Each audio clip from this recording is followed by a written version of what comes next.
Artis Arya Saloka baru saja memperkenalkan bisnis brand fashion bernama Verkop.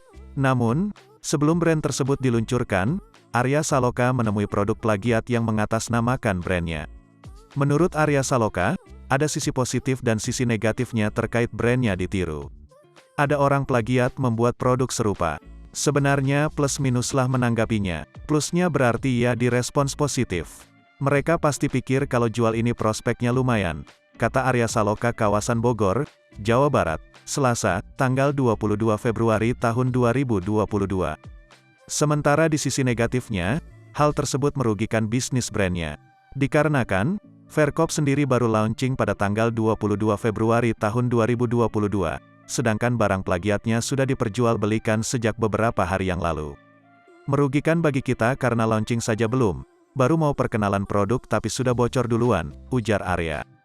Oleh karena itu, bintang sinetron Ikatan Cinta ini mengingatkan pembeli untuk lebih cermat saat memesan produknya.